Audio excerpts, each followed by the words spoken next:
Ya, bismillahirrahmanirrahim. Assalamualaikum warahmatullahi wabarakatuh.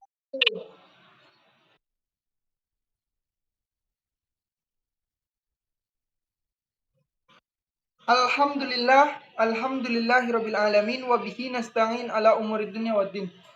Salatu wassalamu ala asrofil anbiya'i wal mursalin sayyidina Muhammadin wa ala alihi wa sahbihi ajmain. Amma ba'd.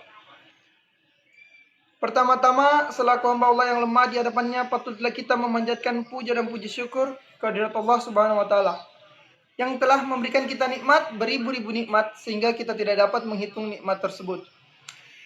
Salawat dan salam tak lupa pula kita aturkan kepada Nabi kita, suri tauladan kita, sang panglima perang Islam, Nabi Muhammad Sallallahu Alaihi Wasallam.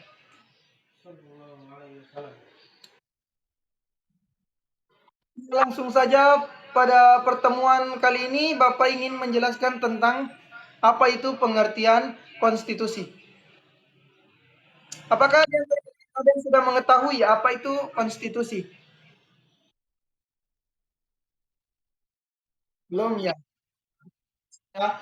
Menurut kamus besar bahasa Indonesia, ketentuan dan aturan tentang ketatanegaraan, undang-undang dasar dan sebagainya. Konstitusi juga dapat diartikan sebagai undang-undang dasar suatu negara. Dikutip dari Encyclopedia Britannica. Konstitusi adalah badan doktrin dan praktis yang membentuk prinsip pengorganisasian fundamental negara politik. Secara sederhana, konstitusi mengemukakan antara lain, yang pertama, bagaimana para pemimpin negara dipilih dari berapa lama mereka akan bertugas. Yang kedua, bagaimana undang-undang baru dibuat dan hukum lama harus diubah atau dihapus berdasarkan hukum. Yang ketiga, seperti apa orang yang diizinkan untuk memilih. Yang keempat, hak-hak apa saja yang akan dijamin. Yang kelima, bagaimana konstitusi dapat diubah, dan lain-lain. Ya, menuju ke konstitusionalisme.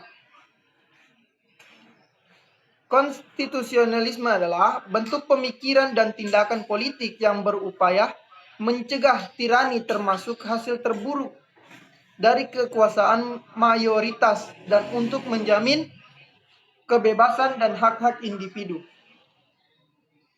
Maksud konstitusionalisme adalah perilaku politik sesuai dengan konstitusi. Sejak abad ke-18, elemen penting dalam konstitusionalisme modern adalah doktrin pemerintahan terbatas di bawah hukum dasar tertulis.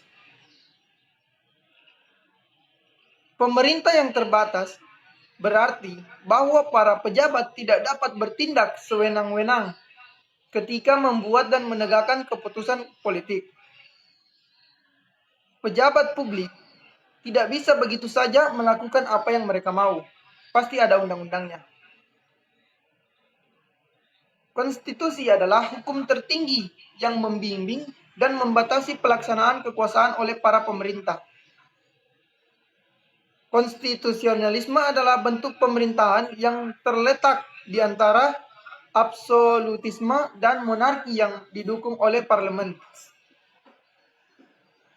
Dalam absolutisme, raja bebas melakukan apa yang disukainya dan tidak ada cara mengendalikannya.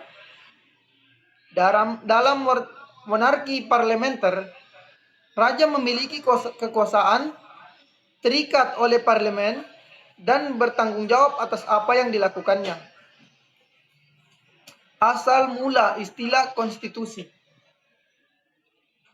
Gagasan umum tentang konstitusi dan konstitusionalisme berasal dari orang-orang Yunani kuno. Dalam karya-karyanya, Aristoteles menggunakan kata dalam bahasa Yunani politeia yang artinya konstitusi dalam beberapa pengertian yang berbeda. Pengertian yang paling sederhana adalah pengaturan kantor di polis negara bagian Setiap negara bagian memiliki konstitusi, tidak peduli seberapa buruk atau tidak menentu yang diaturnya.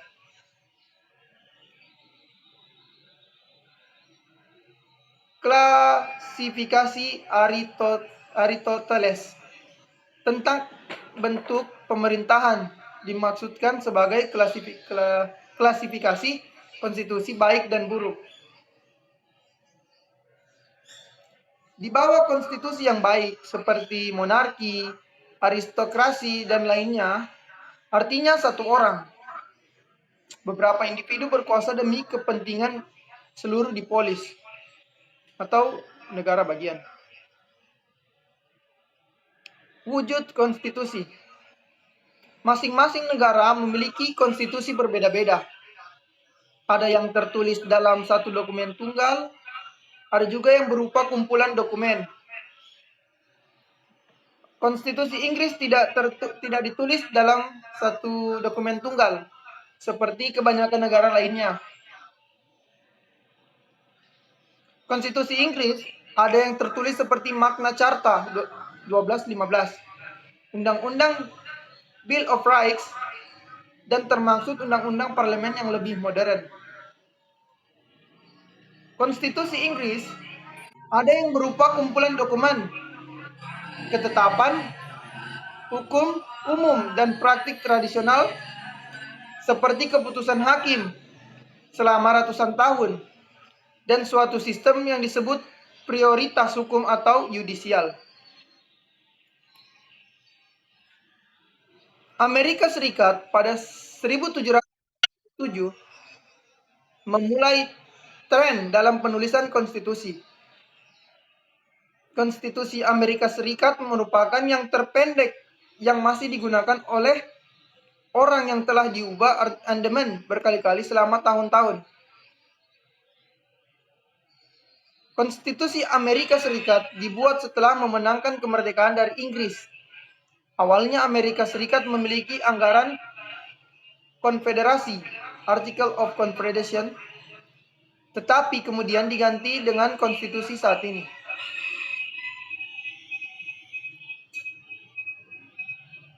Konstitusi India 1950 adalah konstitusi terpanjang yang pernah ditulis di dunia. Konstitusi India memiliki 395 artikel dan 12 jadwal di dalamnya dibagi menjadi 22 bagian. Konstitusi ini sudah diamandemen lebih dari 100 kali. Ya, kiranya itu materi pada pertemuan kita kali ini mengenai konstitusi.